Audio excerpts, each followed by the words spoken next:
সুপ্রিয় শিক্ষার্থীবৃন্দ, তোমাদের সবাইকে সমাজবিজ্ঞান বিভাগের অনলাইন ক্লাসে স্বাগতম। আমি মোহাম্মদ শাহেদ পারভেজ, প্রভাষক, সমাজবিজ্ঞান বিভাগ, চট্টগ্রাম সরকারি মহিলা কলেজ। আশা করি তোমরা সবাই ভালো আছো এবং এই প্যান্ডেমিকের সময় স্বাস্থ্যবিধি মেনে তোমরা পড়াশোনা চালিয়ে যাচ্ছ।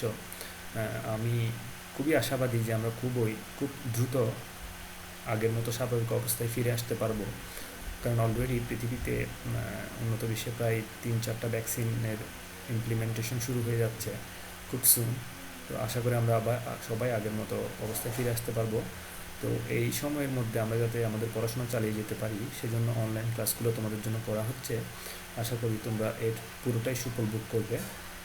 আজকে আমি সমাজবিজ্ঞানের গত ক্লাসে আমি সমাজবিজ্ঞানের উৎপত্তি এবং সমাজবিজ্ঞানের উৎপত্তির ইতিহাস সংক্ষেপে পড়িয়েছি। আজকে আমি সমাজবিজ্ঞানের সাথে অন্যান্য বিষয়ের কী সম্পর্ক রয়েছে এবং সমাজবিজ্ঞানের উন্নয়নের ক্ষেত্রে এইসব সম্পর্ক কীভাবে কাজ করে, এটা নিয়ে আলোচনা করব। আজকের বিষয় হচ্ছে সমাজবিজ্ঞানের সাথে অন্যান্য বিষয়ের সম্পর্ক। আজকে আমি সমাজবিজ্ঞানের সাথে দুটো বিষয়ের সম্পর্ক নিয়ে আলোচনা করব। প্রথমত, সমাজবিজ্ঞানের সাথে রাষ্ট্রবিজ্ঞানের কী সম্পর্ক এবং সমাজবিজ্ঞানের সাথে ইতিহাসের কী সম্পর্ক। আমরা প্রথম ক্লাসে সমাজবিজ্ঞানের সংজ্ঞা জেনেছি, রাষ্ট্রবিজ্ঞান সম্পর্কে আমাদের কিছুটা ধারণা আছে, তবে দুটার মধ্যে কী সম্পর্ক আছে বা মিল আছে আমরা সেটা নিয়ে আলোচনা করছি এখন।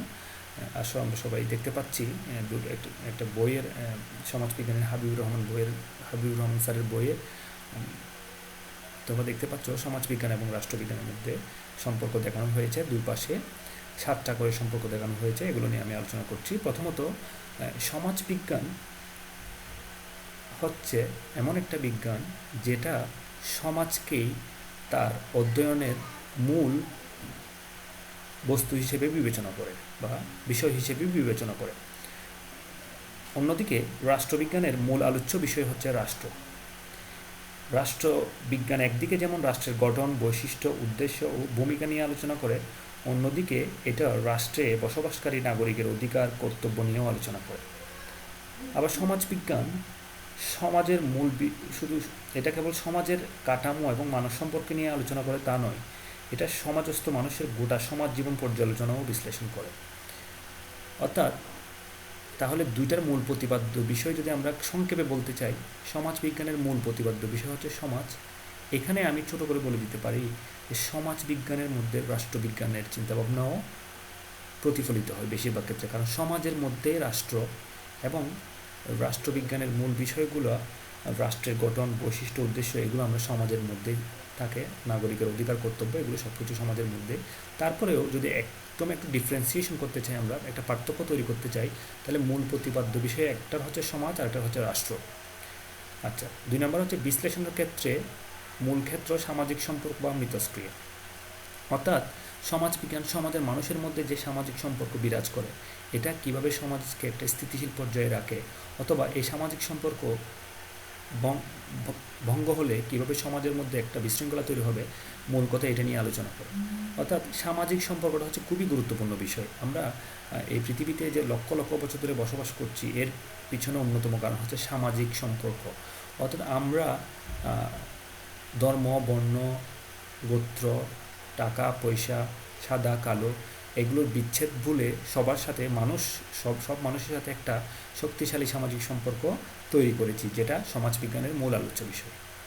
অন্যদিকে রাষ্ট্রবিজ্ঞানের ক্ষেত্রে মূল ক্ষেত্র হচ্ছে রাজনৈতিক সম্পর্ক ও রাজনৈতিক আচরণ। অর্থাৎ একটা দেশে রাজনীতি কীভাবে পরিচালিত হয়, এটা একটা দেশকে কীভাবে স্থিতিশীল বা অস্থিতিশীল করে তুলতে পারে, এবং এটা রাষ্ট্রকে কীভাবে পরিচালনা করে, বা ওই রাষ্ট্রের নাগরিকদের রাজনৈতিক আচরণ কীরকম বা রাজনীতিবিদদের রাজনৈতিক আচরণ কীরকম, এরা কীভাবে রাষ্ট্র পরিচালনা করে, এটা নিয়ে মূল আলোচনা করে।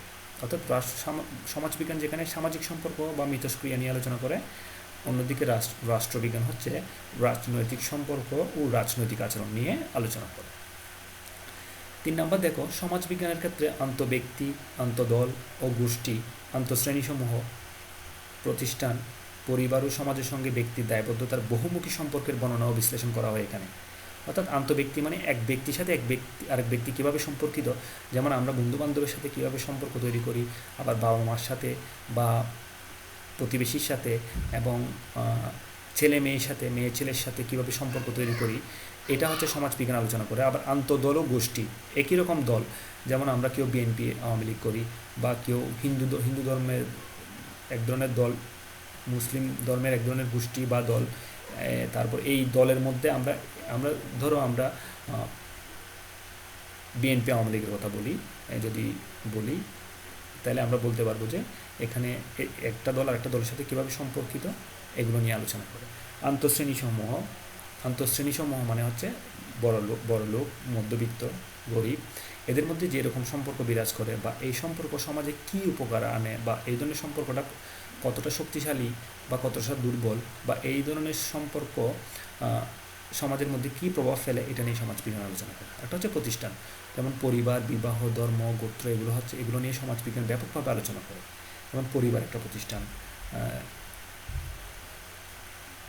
ধর্ম একটা প্রতিষ্ঠান, সুতরাং এগুলো নিয়ে সমাজবিজ্ঞান বিশদভাবে আলোচনা করে।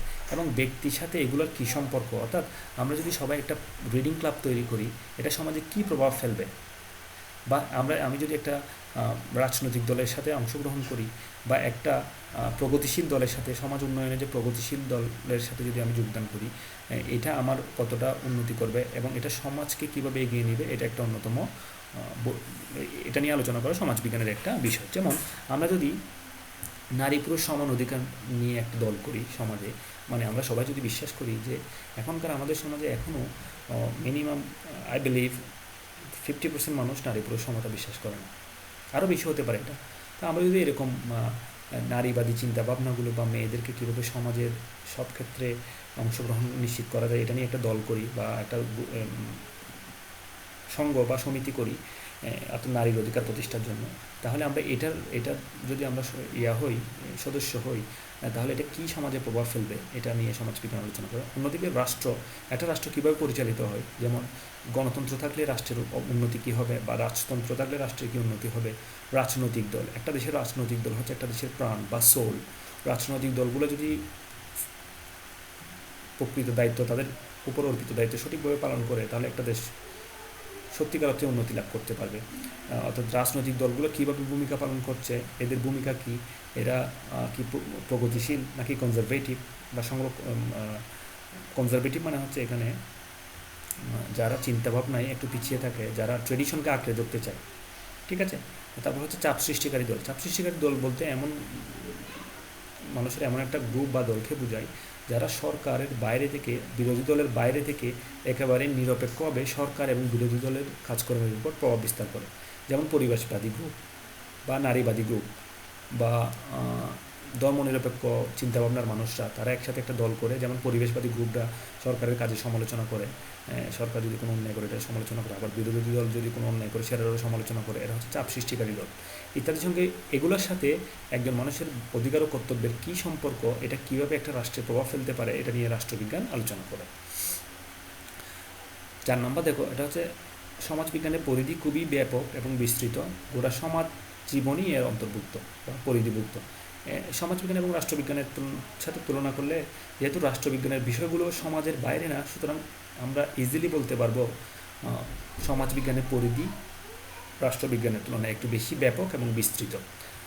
দেখা যাচ্ছে পরিধি তুলনামূলক কম বিস্তৃত রাষ্ট্রবিজ্ঞানের ক্ষেত্রে, এবং তার সমাজ জীবনের রাজনৈতিক দিকটাকেই শুধু প্রাধান্য দিয়ে থাকে।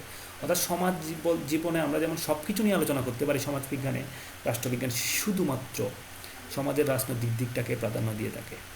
এখানে সমাজের সবগুলা অর্থনীতি, ধর্ম, প্রতিষ্ঠান, এগুলো নিয়ে তেমন গুরুত্ব নাও দিতে পারে রাষ্ট্রবিজ্ঞান, বা এগুলো তাদের মূল ফোকাস না। অন্যদিকে সমাজবিজ্ঞান সব কিছু ফোকাস করতে পারে বা সমাজবিজ্ঞান, তাহলে আমরা বলতে পারবো সমাজবিজ্ঞানের পরিধি একটু ব্যাপক ও বিস্তৃত।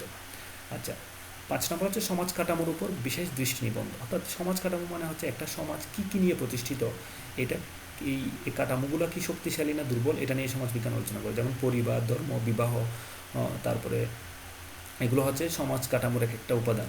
পরিবার প্রথা যদি না থাকে, আত্মীয়তা, এগুলো হচ্ছে, ধর্ম যদি না থাকে, এগুলো কতটা শক্তিশালী বা সমাজ জীবনে এগুলো কতটা প্রভাব বিস্তার করে, এগুলো নিয়ে মূল আলোচনা করা হচ্ছে সমাজবিজ্ঞান। অন্যদিকে ক্ষমতা কাঠামোর উপর এর বিশেষ দৃষ্টি। একটা দেশের ক্ষমতা কীভাবে পরিচালিত হয়, ক্ষমতা কারা নিয়ন্ত্রণ করে, ক্ষমতার সঠিক ব্যবহার কীভাবে একটা রাষ্ট্রকে উন্নতির দিকে নিয়ে যায় এবং ক্ষমতার অপব্যবহার কীভাবে একটা দেশকে দরিদ্র পীড়িত দেশে পরিণত করে, এগুলো নিয়ে আলোচনা করা হচ্ছে রাষ্ট্রবিজ্ঞান। আচ্ছা, 6 নম্বর হচ্ছে পরিধি ব্যাপক হলেও সমাজবিজ্ঞান কতিপয় দিক যেমন শাসনতন্ত্র, সরকারের বিভিন্ন অঙ্গ, অধিকার কর্তব্য ইত্যাদি বিষয়ে সমাজবিজ্ঞান প্রত্যক্ষভাবে আলোচনা করে না। এটা সত্যি, রাষ্ট্রবিজ্ঞানের বিষয়গুলো সমাজবিজ্ঞানের একটা অংশ, কিন্তু যেমন শাসনতন্ত্র, সরকারের বিভিন্ন অঙ্গ, বিচার বিভাগ, তারপরে আইন বিভাগ, এগুলো কিভাবে কাজ করে এবং এগুলোর দায়িত্ব কর্তব্য কী, এটা নিয়ে বিশদভাবে সমাজবিজ্ঞান আসলে আলোচনা করে না। তবে শুধুমাত্র এগুলোর সামাজিক পটভূমি কী হতে পারে এটা নিয়ে আলোচনা করতে পারে। যেমন বিচার বিভাগ যদি সঠিকভাবে কাজ না করে, এটা সমাজ জীবনে একটা অস্থিরতা তৈরি করবে। দুর্নীতি একটা সমাজ, বিচার বিভাগ যদি সঠিকভাবে বিচার কার্য পরিচালনা করতে না পারে, তাহলে একটা দেশে সামাজিক একটা অস্থিতিশীল অবস্থা তৈরি হবে, যেটা সমাজবিজ্ঞানের বিষয় হতে পারে। রাজনৈতিক বিষয় সম্পর্কে গুরুত্ব দিলেও আত্মসামাজিক এবং দার্শনিক দিক উপেক্ষা করে না। অর্থাৎ রাষ্ট্রবিজ্ঞান বেসিকলি রাজনৈতিক বিষয় নিয়ে বেশি গুরুত্ব আরোপ করে, তবে এটার সামাজিক ও দার্শনিক দিক উপেক্ষা করে না। যেমন একটা দেশের মানুষরা যদি আইন মানতে বাধ্য না হয় বা শিক্ষিত না হয়, তাহলে এটা একটা দেশের রাজনৈতিক ক্ষেত্রে গুরুত্বপূর্ণ প্রভাব ফেলবে। যেমন আমাদের দেশের বেশিরভাগই মানুষরা হচ্ছে সংখ্যাগরিষ্ঠ যে কোনো দুটি দলকে ভোট দেয়। এর বাইরে কোনো ব্যক্তি ভোটে দাঁড়ালে আমরা ভোট দেই না। কেন? আমরা শুধুমাত্র আগে থেকেই জানি যে এই দুটা দলই বাংলাদেশের এবং এর বাইরে কোনো দল আসতে পারবে না। এটা একটা হচ্ছে কুসংস্কার বা এটা একটা হচ্ছে ইরেশনাল বিহেভিয়ার, ইরেশনাল থিঙ্কিং, অযৌক্তিক চিন্তাভাবনা। ঠিক আছে? তো এই ধরনের চিন্তাভাবনা করলে এটা একটা সামাজিক কুসংস্কার। এই ধরনের চিন্তাভাবনা করলে কিন্তু একটা দেশের রাজনীতি আগাবে না। নতুন নতুন দল যারা আগের দলগুলোর চেয়ে বেশি শক্তিশালী চিন্তাভাবনা নিয়ে আসে, নতুনরা আরও বেশি প্রোগ্রেসিভ হবে। সুতরাং এগুলো নিয়ে আলোচনা করা হচ্ছে। অর্থাৎ এগুলো কিন্তু রাষ্ট্রবিজ্ঞান উপেক্ষা করতে পারে না। আচ্ছা, এবার আসো সমাজবিজ্ঞানের গবেষণার ফলাফল দ্বারা রাষ্ট্রবিজ্ঞান উপকৃত হয়ে থাকে। খুবই স্বাভাবিক, কারণ সমাজবিজ্ঞান সব কিছু নিয়ে গবেষণা করে। যেমন একটা দেশের দারিদ্রতা, কত পার্সেন্ট মানুষ দারিদ্র্য সীমার নিচে বাস করে, কত পার্সেন্ট মানুষ বেকার, কত পার্সেন্ট মানুষ ধর্মীয়ভাবে কুসংস্কারে বিশ্বাস করে, এইগুলা কিন্তু একটা দেশের রাজনীতির ক্ষেত্রে ব্যাপক প্রভাব ফেলতে পারে। যেমন যে সমস্ত দেশের মানুষ দরিদ্র, ওই সমস্ত দেশের রাজনীতি কিন্তু উন্নত হয় না, কারণ দরিদ্র মানুষরা রাজনীতি নিয়ে তেমন মাথা কামায় না। সুতরাং রাষ্ট্রবিজ্ঞান তার গবেষণার জন্য সমাজবিজ্ঞানের ফলাফল দ্বারা খুবই প্রভাবিত হতে পারে। কারণ একটা দেশের রাজনীতি যদি মানুষের চিন্তাভাবনা দ্বারা প্রভাবিত হয়, দরিদ্র মানুষের চিন্তাভাবনা রাজনীতির জন্য নেগেটিভ হিসেবে কাজ করে, তাহলে একটার সাথে সম্পৃক্ত বা একটার গবেষণার ফলাফল আরেকটা উপকৃত হতে পারে। ঠিক রাষ্ট্রবিজ্ঞানের ফলাফল দ্বারাও সমাজবিজ্ঞান কিন্তু উপকৃত হতে পারে। কীভাবে? একটা দেশের রাজনীতির বেশিরভাগ মানুষ যদি রাজনীতি সচেতন হয়, এটা সমাজের মধ্যে একটা ইতিবাচক প্রভাব ফেলবে, যেটা যেমন বেকারত্ব কমে যাবে। যদি সঠিক দলকে আমরা নির্বাচন করতে পারি, তাহলে তারা কর্মসংস্থানের ব্যবস্থা করবে, দেশের মানুষের উপকারে কাজ করবে। সুতরাং এটা সমাজের মধ্যে একটা স্থিতিশীলতা তৈরি করবে, সামাজিক অস্থিরতা তৈরি করবে না, বা সমাজের মানুষের মধ্যে একটা শান্তি বা সৌহার্দ্য তৈরি করবে। সুতরাং এই রাজনীতি বা রাষ্ট্রবিজ্ঞানের এই জ্ঞানও সমাজবিজ্ঞানকে উপকৃত করতে পারে।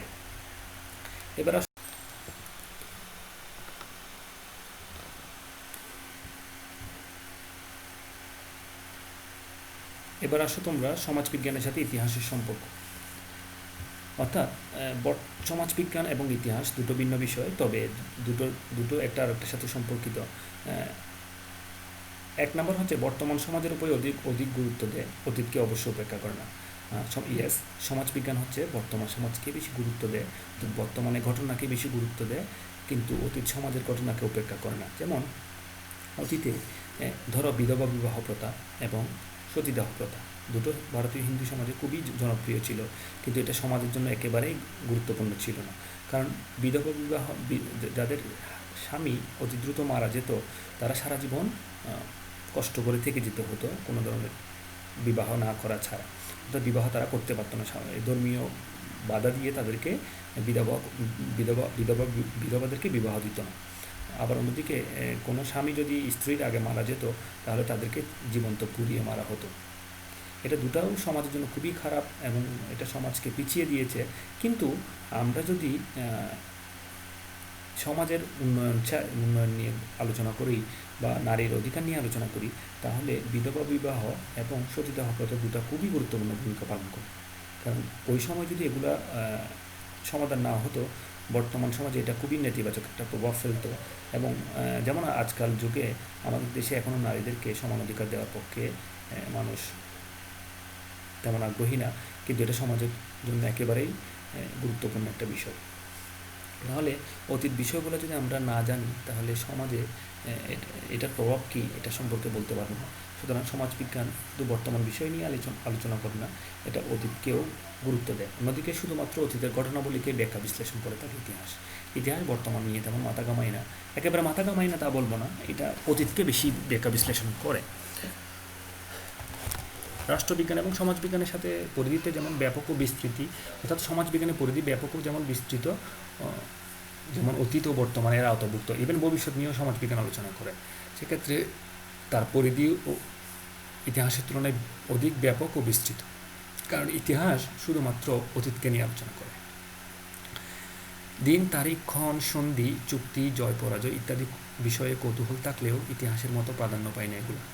অর্থাৎ কোন তারিখে বিধবা বিবাহ প্রথা হয়ে বিধবা বিবাহ প্রচলিত হয়েছে, কখন কোন তারিখে কোন সালে সতীদাহ প্রথা রহিত হয়েছে, কোন সালে রেনেসাঁ হয়েছিল ইউরোপে, বা কোন সালে কোন তারিখে শিল্প বিপ্লব শুরু হয়েছিল, এগুলো সমাজবিজ্ঞান তেমন গুরুত্ব দেয় না। কেননা তারিখের চেয়ে ওই ঘটনাটা সমাজবিজ্ঞানের কাছে খুবই গুরুত্বপূর্ণ। অর্থাৎ বিধবা বিবাহ সমাজ জীবনে কী প্রভাব ফেলেছে এবং বর্তমানে এটা কতটুকু সমাজকে কতটুকু এগিয়ে দিয়েছে, এবং সতীদাহ প্রথা সমাজকে কতটুকু কলঙ্ক থেকে মুক্তি দিতে পেরেছে, এটা হচ্ছে সমাজবিজ্ঞানের বিষয়। অর্থাৎ কত তারিখে বা কোন সালে হয়েছে এটা সমাজবিজ্ঞান তেমন প্রায়োরিটি দেয় না। অন্যদিকে দিন, তারিখ, সন, সন্ধি, জয় পরাজয়, উত্থান পতন ইত্যাদি খুবই গুরুত্বপূর্ণ ইতিহাসে। কেননা ইতিহাস যেহেতু অতীত ঘটনা নিয়ে ব্যাখ্যা বিশ্লেষণ করে, সুতরাং অতীতের কোন তারিখ, কোন দিন, কোন মাস, এটা ইতিহাসের ক্ষেত্রে খুবই গুরুত্বপূর্ণ। কারণ ইতিহাস অতীতকে নিয়ে শুধু ব্যাখ্যা করে। যেমন কত তারিখে সতীদাহ প্রথা রহিত হয়েছে, কত তারিখ থেকে কোন সাল থেকে শিল্প বিপ্লব শুরু হয়েছিল, এগুলো ইতিহাসের গুরুত্বপূর্ণ দিক। আচ্ছা, এটা হচ্ছে ইতিহাসের গুরুত্ব স্বীকার করে নিয়ে সমাজবিজ্ঞানে সামাজিক ইতিহাস এবং ঐতিহাসিক সমাজতত্ত্ব বিষয়ে অধ্যয়ন চলে। অর্থাৎ সমাজবিজ্ঞান কিন্তু ইতিহাসকে নেগলেক্ট করে না বা ডিনাই করে না। অর্থাৎ সমাজবিজ্ঞান ইতিহাসকে গুরুত্ব দেয়, বরং সমাজবিজ্ঞান সমাজের বিষয়গুলো নিয়ে ব্যাখ্যা বিশ্লেষণ করতে সামাজিক ইতিহাস এবং ঐতিহাসিক সমাজতত্ত্ব নামে কিছু বিষয় অধ্যয়ন করে। কেননা ইতিহাসের মধ্যেই সমাজের বিষয়গুলো ফুটে ওঠে এবং ইতিহাস সমাজবিজ্ঞানের চিন্তাভাবনাকে প্রভাবিত করে। যেমন আমরা যদি মনে করি যে সমাজবিজ্ঞানের চিন্তার ক্ষেত্রে কোন কোন দার্শনিক অবদান রেখেছেন, আমরা যদি শুধু বর্তমান নিয়ে পড়ে থাকি, তাহলে অতীত যে দার্শনিকরা সমাজবিজ্ঞানের জন্ম দিয়েছিল বা তাদের অবদানগুলো কী কী, অগাস্ট কোট, কার্ল মার্কস, ইবনে খালদুন, এদের অবদানগুলো কী আমরা আসলে একেবারেই ডিনাই করতে হবে। অর্থাৎ এটা কিন্তু সমাজবিজ্ঞানের একটা বিষয়ের ক্ষেত্রে একেবারেই উচিত না। কারণ একটা বিষয় অতীত থেকে কীভাবে ডেভেলপ করেছে এবং উন্নতি লাভ করেছে, এটা আমাদের জানা একান্তই আবশ্যক। আবার দেখো, বর্তমানে যেহেতু মুহূর্তের মধ্যে অতীত হয়ে যায়, তাই ঐতিহাসবিদ বর্তমান ঘটনা প্রবাহ আগ্রহ করে পর্যবেক্ষণ করে। হ্যাঁ, সত্যি কথা, আমরা যে এখন যে কথা বলছি আধা ঘন্টা পরে এটা অতীত হয়ে যাবে। অর্থাৎ বর্তমানে যে ঘটনাগুলো ঘটছে, যেমন আমাদের দেশে যদি এখন দুর্নীতি বেশি থাকে, বা আমাদের দেশে যদি ধর্মান্ধতা বেশি থাকে, মানুষ অন্ধবিশ্বাস বেশি করে, এটা ভবিষ্যতে কী প্রভাব ফেলতে পারে, বা এই অন্ধবিশ্বাসটা সমাজের মানুষকে উন্নতি করবে কিনা, অতীত ও এর উপর ভিত্তি করে আমরা এই বিষয়গুলোকে আমরা ইতিহাসের বিষয়বস্তু হিসেবে মেনে নিতে পারি। কারণ এই ধর্মান্ধতা এক সময় আমাদের দেশকে এটা পিছিয়ে নিয়ে যাবে এবং উন্নতির ক্ষেত্রে বাধা হিসেবে দাঁড়াবে। ঠিক আছে, আমরা যদি বিজ্ঞান প্রযুক্তি এগুলো নিয়ে পড়াশোনা না করি, তাহলে আমরা পিছিয়ে যাব। তো এগুলো কিন্তু একসময় অতীত হয়ে যাবে। তা আমরা আর 10 বছর পরে গিয়ে বলতে পারবো যে আজ থেকে 10 বছর আগে থেকে যদি আমরা বিজ্ঞান প্রযুক্তি এগুলো নিয়ে চিন্তাভাবনা করতাম, পড়াশোনা করতাম, বা এগুলোকে গুরুত্ব দিতাম, তাহলে আমাদের দেশ আজকে দরিদ্র থাকতো না। অর্থাৎ ইতিহাসের বর্তমান বিষয়গুলো ইতিহাসের অংশ হয়ে যাবে। সুতরাং বর্তমানকে নেগলেক্ট করা যাবে না। ঠিক আছে, আবার হচ্ছে ইতিহাসের গবেষণালব্ধ তথ্য থেকেও সমাজবিজ্ঞান মাল মশলা সংগ্রহ করে থাকে। আমি প্রায় তোমাদেরকে এর আগেও বলেছি, সমাজবিজ্ঞান কিন্তু ইতিহাসকে ডিনাই করে না। যেমন অতীত সমাজের ভূমিকা কী, অতীত সমাজের বিবাহ কীরকম ছিল, পরিবার ব্যবস্থা কীরকম ছিল। যেমন আমরা আগে জানতাম যে বর্ধিত পরিবার ছিল, এখন একান্নবর্তী পরিবার। এই পরিবর্তনের ফলে সমাজে কী প্রভাব ফেলেছে আগে যদি আমরা জানতাম। আবার একসময় মর্গানের তোমরা এনশিয়ান্ট সোসাইটি একটা বই আছে, এই বই পড়লে তোমরা দেখতে পাবে একসময় পরিবার নামক কোনো কিছু ছিল না। মানুষ অবাধ খোলামেলাভাবে বসবাস করত এবং পরিবার, ধর্ম, বিবাহ এগুলো কিছুই ছিল না। ঠিক আছে? তো আমরা যদি বর্তমান সমাজের কথা চিন্তা করি, তাহলে আমরা অতীত থেকে শিক্ষা নিয়ে বলতে পারবো ভবিষ্যতে কী হবে, ভবিষ্যতে মানুষের চিন্তাভাবনা কীরকম হবে, ধর্মের কী হবে, পরিবার, বিবাহ এগুলো কী হবে, একান্নবর্তী পরিবারের পরবর্তী ফলাফল কী হবে। এখন একান্নবর্তী পরিবারের প্রভাব বেশি, ভবিষ্যতে এটা কী প্রভাব ফেলবে এটা, এগুলো আমরা যদি ইতিহাস পড়ি তাহলে এটি সঠিকভাবে জানতে পারবো এবং ভবিষ্যৎ সম্পর্কে নির্দেশনা দিতে পারবো। অন্যদিকে সমাজবিজ্ঞানের গবেষণালব্ধ জ্ঞান দ্বারাও কিন্তু ইতিহাসবিদরা লাভবান হয়, কারণ সমাজবিজ্ঞান দারিদ্রতা, বেকারত্ব, তারপরে ধর্ম ধর্ম ধর্মীয় কুসংস্কার, ধর্মীয় চিন্তাভাবনা, বিজ্ঞানভিত্তিক চিন্তাভাবনা, এগুলোর প্রভাব কী বা সমাজে এগুলোর প্রভাব কী, এগুলো সমাজকে এগিয়ে দিতে পারে নাকি পিছিয়ে দিতে পারে, এই বিষয়গুলো নিয়ে সমাজবিজ্ঞান আলোচনা করে এবং গবেষণা করে। এই গবেষণার ফলাফলগুলো কিন্তু ইতিহাসবিদরা কাজে লাগাতে পারে। যেমন দারিদ্রতা নির্মূলে যদি শিক্ষা এবং বিজ্ঞানভিত্তিক জ্ঞানকে যদি সরকার প্রাধান্য দেয়, এই 2020 সালে বা 2018-19 সালে সরকার যেভাবে প্রযুক্তিগত শিক্ষায় প্রাধান্য দিচ্ছে, এভাবে যদি সরকার প্রাধান্য দেয় তাহলে দেশে একদম উন্নতি লাভ করবে। তো ইতিহাসবিদরা এই গবেষণার ফলাফলগুলো দ্বারা প্রভাবিত হতে পারে এবং লাভবান হতে পারে সমানভাবে। ঠিক আছে? এগুলো হচ্ছে একটা বিষয় দ্বারা খুবই প্রভাবিত এবং আরেকটার ফলাফল দ্বারা বা গবেষণালব্ধ জ্ঞান দ্বারা প্রভাবিত হয় এবং উপকৃত হতে পারে। ঠিক আছে?